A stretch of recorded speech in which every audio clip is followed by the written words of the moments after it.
always get me beers. It just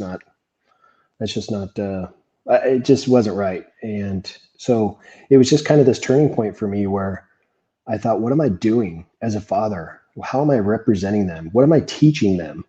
And it's kind of one of those teachable moments that you go through as a dad. It's just, what am I teaching them right now? Number one, I grew up in an alcoholic family, so I have the alcoholic tendencies. So more than likely, they have those tendencies as well. And the fact that I'm having them do these things, get me a beer for me, it was just, just to be blunt, it was disgusting.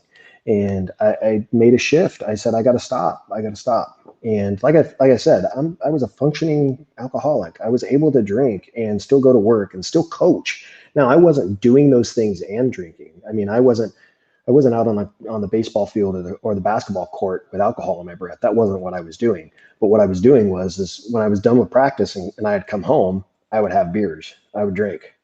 On my weekends after the games, I'd come home and I would drink. And it was just not a healthy environment for my boys to be in. And so I made the decision. I just said, I have to stop. I have to stop doing this. And the funny thing is, my father-in-law, who was a recovering alcoholic himself, he went through, I mean, he was a recovering alcoholic. He was sober for 40 years. And he talked to me. He said, hey, this is something that's now impacting your family, and you need to make that decision. You need to stop. And so I did. I just quit cold turkey. And here we are. This September will be 12 years that I'll be sober. And it's the best decision that I made, because not only was it healthy for my life, healthy for what I was doing, but it's sending the right message to my boys that, hey, what dad was doing wasn't appropriate, wasn't right. And it sends them the message that, hey, this is the way to be, that all-in dad, I guess, So it's a moment that I went through, is that shifting point. It was that just that kind of shift that just happened overnight. It was just one day I was drinking, and the next day I stopped. And like I said, almost 12 years later, I don't look back. Don't get me wrong. There are moments when hot summer day, and what you want is a nice cold beer to relax with. But I know that that's a slippery slope, especially for someone like me. That's a slippery slope. Now, I'm not dishing on anybody that chooses to have a drink. My wife, on occasion, will have a glass of wine, when we go somewhere. That's not a problem for me. But it's just something that wasn't proud of, that I went through. And, it was a learning tool, I guess. It was something that I learned from and grew. And it was good for me to go through it. And I'm a better person now that I'm on the other side of it. So. Love it. Well, you're 48 now. Present day Bryan Ward, what have you put or implemented into your life with support or accountability that is helping you through these challenges, but more importantly, being preemptive in the ones that are to come?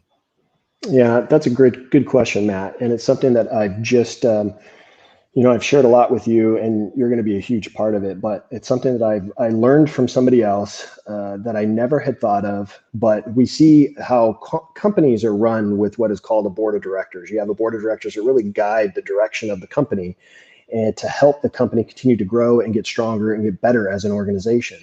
Well, why not have a personal board of directors? Why don't have a board of directors for your own life? And help you in all different kinds of areas that you need in your life, whether it's your family, your spouse, your financial side, your spiritual side, your health side.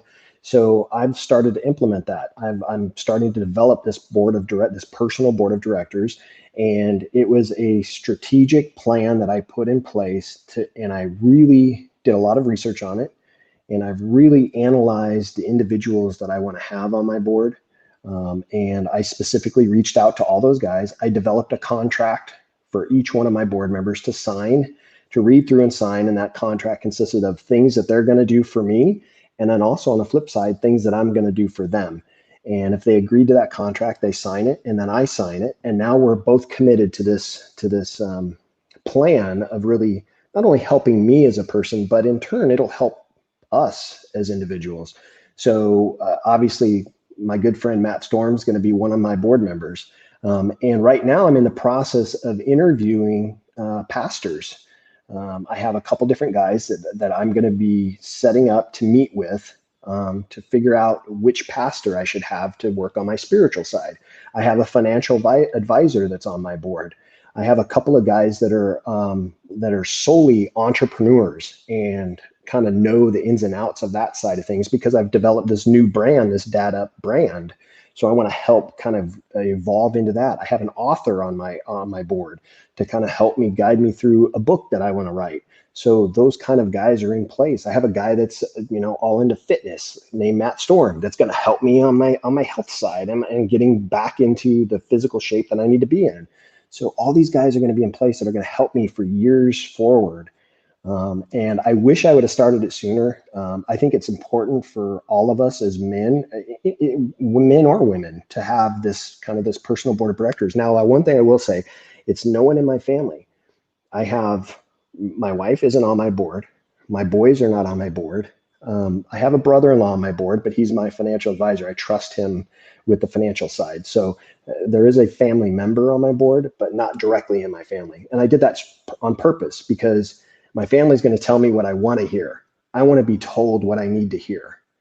You understand the difference? Yes. So I can say things to my wife, and I know what she's telling me is the stuff that I really want to hear. Now, she'll give me the hard truths, but for the most part, she's going to try to pump me up.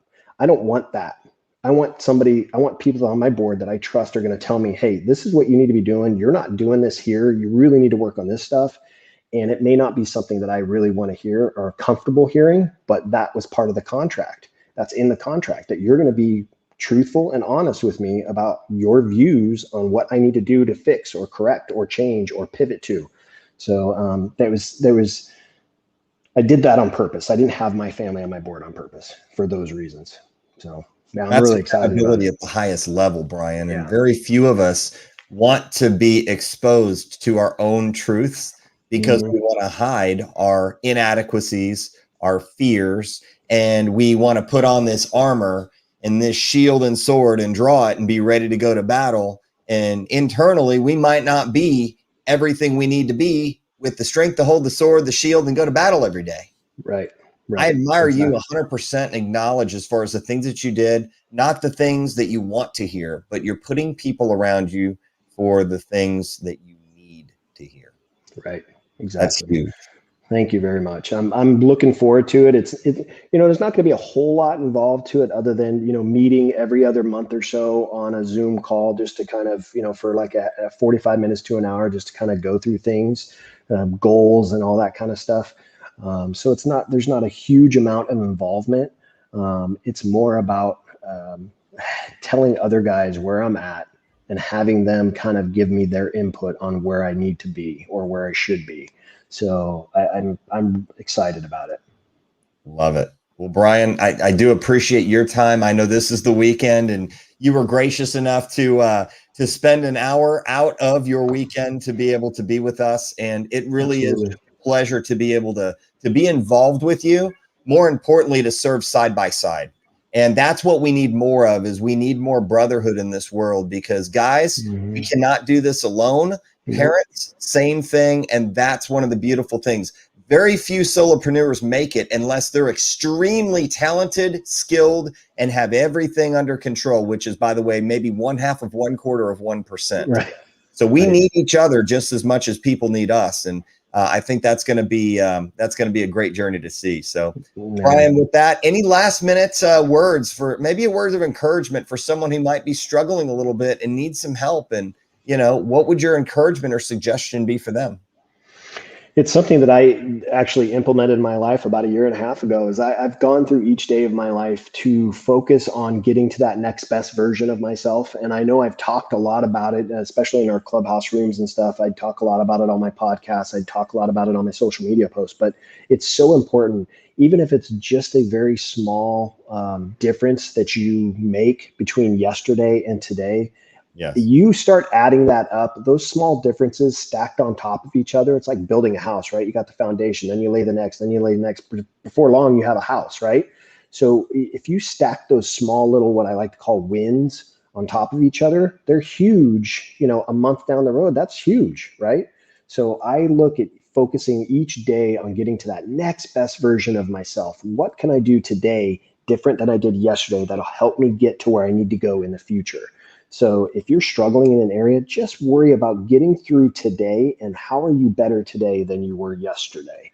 That would be my words of encouragement. And Matt, I have to say, it is a huge honor to be on your show.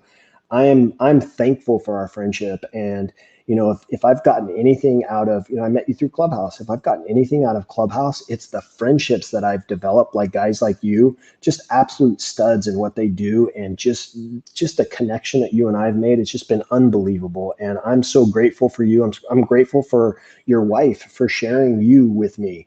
And it's just awesome. I'm proud of what you are. I'm proud of who you are, and I'm proud of being a part of our friendship. So. Thank you for having me on, brother. I was looking forward to this. So it means the world. And you know what? So glad we were able to connect this way. And for those of you who don't know about Bryan, you will. He's making waves not only in California, but all across the world with his voice and his unconditional servant leadership. So follow Dad Up Podcast. You'll see on the bottom of the screen, it's ticking along. His Insta is Dad Up Podcast. You can talk, or you can click on that. You can follow. You can listen to episodes, as you will be able to find him and message him with any questions. Just an amazing individual and human being. So glad to have you in our lives, Bryan, and look forward to the future. So with that, cheers, and we will look forward to seeing all of you soon. And other than that, have a great weekend, Bryan, and we'll talk soon. Thanks, Matt. You too. You got it, buddy. Take care.